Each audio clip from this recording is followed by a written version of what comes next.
ચાલો મિત્રો, આજે હું તમને સરસ મજાના આપણા બગીચાની અંદર જે કૃષ્ણવેલ વાવેલી છે તેની અંદર સરસ મજાના વાદળી કલરના ફૂલ આવેલા છે તે બતાવી રહ્યો છું મિત્રો.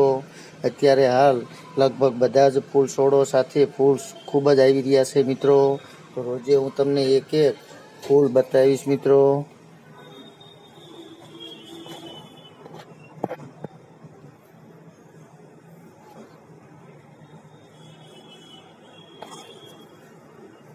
જે કૃષ્ણવેલનો છોડ છે મિત્રો.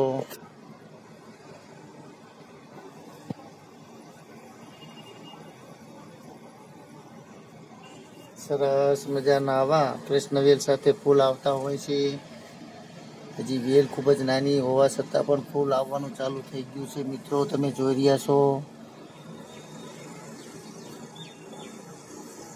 તો ચાલો હવે તમે રોજે જોતા રહેજો બગીચાની અંદરના નવા રોજે ફૂલ બતાવતો રહીશ મિત્રો. ચાલો તો હવે રસોડામાં જઈને સરસ મજાની રેસીપી બનાવીએ.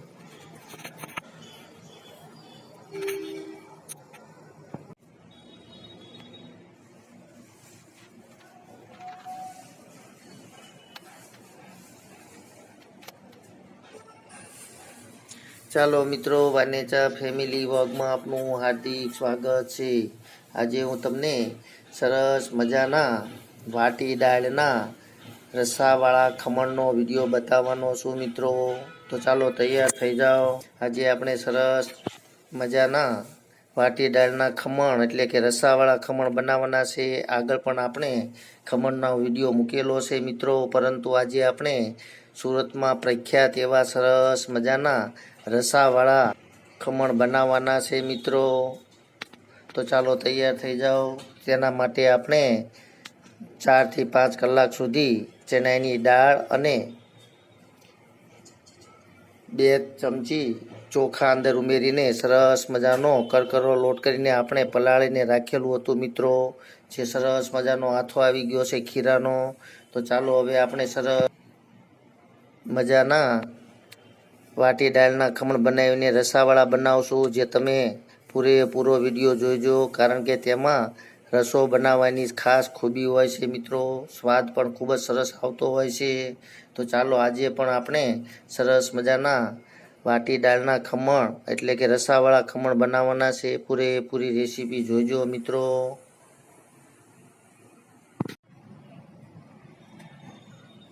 ચાલો મિત્રો, તમે જોઈ રહ્યા છો સરસ મજાના આપણા વાટી દાળના ખમણ તૈયાર થઈ ગયા છે, પોચા અને સરસ મજાના. તો આજે આપણે પૂરેપૂરો તમને મેં વિડીયો બતાવેલ નથી મિત્રો, કારણ કે આપણે આપણી ચેનલ ઉપર આગળ પણ સરસ મજાના વાટી દાળના ખમણનો વિડીયો બનાવેલો છે મિત્રો. તમે જોઈ રહ્યા છો સરસ મજાના આપણા ખમણ તૈયાર છે. તો આપણે એનો વઘાર સરસ મજાનો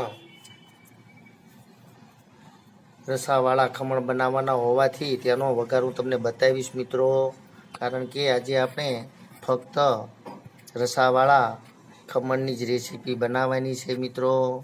તો તમે પૂરેપૂરી રેસીપી જોઈજો. સુરતની અંદર પ્રખ્યાત એવા વાટી દાળના રસાવાળા જે ખમણ ખાવામાં આવતા હોય છે મિત્રો, તે રેસીપી આજે આપણે બનાવી રહ્યા છીએ. તો ચાલો હવે તેની સરસ મજાનો રસો તૈયાર કરશું તે હું તમને બતાવીશ, કારણ કે રસાનું મહત્ત્વ ખૂબ જ હોય છે. જો રસો સરસ મજાનો બનતો હોય છે તો જ ખમણ ખાવાની મજા આવતી હોય છે. તો ચાલો તમે પૂરેપૂરો વિડીયો જોઈજો. આપણે રસો બનાવવાની શરૂઆત કરીએ મિત્રો. ચાલો મિત્રો, તો હવે આપણા ખમણ તૈયાર થઈ ગયા છે. તો હવે આપણે સરસ મજાનો રસો બનાવવાનો છે. આજે ખમણ રસાવાળા ખમણ જે આપણે બનાવી રહ્યા છીએ તેના રસાનું મટીરિયલ તમને બતાવી રહ્યો છું મિત્રો. તો તેના માટે આપણે મીઠો લીમડો લીધેલો છે, મરચાં લીધેલા છે, સેવ છે, ટામેટાં છે, સૂકો કાંદો છે, તેમજ ચણા અને તુવેરની દાળને આપણે શેકી લીધેલી છે, જેનો આપણે મિક્સરમાં પાવડર કરવાનો છે મિત્રો. તેમજ તમાલપત્ર છે, આપણી વાલી કોથમીર છે. તો ચાલો મિત્રો, સૌપ્રથમ આપણે સરસ રીતે આપણે જે ચણાની દાળ અને તુવેરની દાળને શેકેલી છે તેનો સરસ મજાનો મિક્સરમાં પાવડર કરી લઈએ. અને આજે સરસ મજાના આપણે રસાવાળા જે ખમણ બનાવી રહ્યા છીએ તેના માટે સરસ મજાનો જે વઘાર કરશું તે હું તમને બતાવીશ મિત્રો.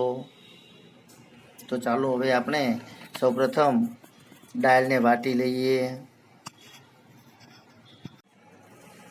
ચાલો મિત્રો, તો આજે આપણે રસાવાળા ખમણ માટે સરસ મજાનો તીખો અને તમતમતો અને સ્વાદિષ્ટ રસો તૈયાર કરી લઈએ મિત્રો. તો ચાલો સૌપ્રથમ આપણે તેલ મૂકેલું છે, તેમાં થોડીક રાઈ ઉમેરી દઈએ. રસાવાળા ખમણનો રસો તૈયાર કરી રહ્યા છીએ મિત્રો.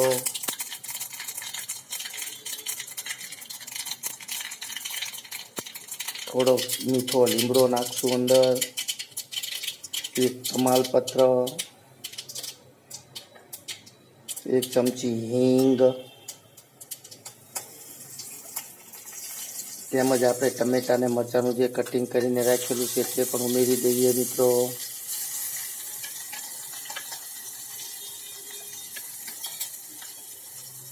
થોડું પાણી પણ ઉમેરી દઈએ, કારણ કે આપણે રસાવાળા જે ખમણ બનાવવાના છે એટલા માટે રસો તૈયાર કરી રહ્યા છીએ. સ્વાદ પ્રમાણે મીઠું, થોડીક હળદર, 1 ચમચી મસાલો, 1 તીખું મરચું, તેમજ ધાણા જીરું, થોડી ખાંડ, તેમજ થોડોક આપણો રસો ઉકળી જાય ત્યાર પછી આપણે જે સરસ રીતે ચણાની દાળ અને તુવેરની દાળને શેકીને પાવડર કરેલો છે તે પણ ઉમેરી દઈશું મિત્રો. તેની અંદર ચણા અને તુવેરની જે શેકેલી દાળનો પાવડર છે તેનું મહત્ત્વ ખૂબ જ હોય છે, કારણ કે તેનો જ સ્વાદ આવતો હોય છે મિત્રો. તો ચાલો હવે 5 થી 10 મિનિટ સુધી આ રસાને ઉકાળીને પછી આપણો રસો તૈયાર થઈ જાય એટલે અંદર ખમણ ઉમેરી દઈશું મિત્રો.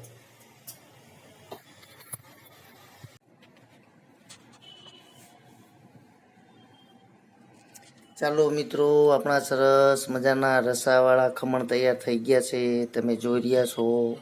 તો ચાલો મિત્રો, હવે આપણે આજે સરસ મજાના રસાવાળા ખમણ સર્વ કરી લઈએ, ખાઈ લઈએ. તમે જોઈ રહ્યા છો મિત્રો કે આપણે આજે ખમણનો પૂરેપૂરો વિડીયો બતાવેલ નથી, જે આપણી ચેનલ ઉપર જોઈને તમે વાટી દાળના સરસ મજાના ખમણનો વિડીયો આપણે મૂકેલો છે. જે તમે જોયો ન હોય તો આપણી ચેનલ ઉપર જઈને જોઈ લીજો. આજે તો ફક્ત આપણે રસાવાળા ખમણ જ બનાવવાના હોવાથી રસાનું જ મહત્ત્વ હતું મિત્રો, જે તમને આજે મેં પૂરેપૂરી રસાની રેસીપી બતાવી છે. તો તમે આવું એકવાર ચોક્કસથી સુરતના પ્રખ્યાત એવા રસાવાળા ખમણ બનાવીને જમજો મિત્રો. સરસ મજાનો સ્વાદ આવતો હોય છે. જો તમને મારી આ રેસીપી પસંદ આવી હોય તો જરૂરથી મિત્રો એકવાર લાઈક કરજો, શેર કરજો અને સબસ્ક્રાઈબ કરજો, કે જેથી કરીને હું તમને બીજા પણ આવા સરસ મજાના વિડીયો તમારા સુધી મોકલી શકું મિત્રો.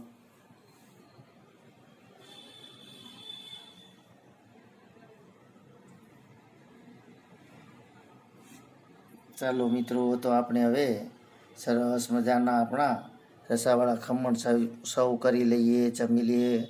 સૌપ્રથમ મારા સબસ્ક્રાઈબર ભાઈ બહેનોને પણ જમાડી લઉં. ચાલો મિત્રો, તો હવે આપણે જમવા માટે બેસી જઈએ. જય યોગેશ્વર ભગવાન, જય માતાજી.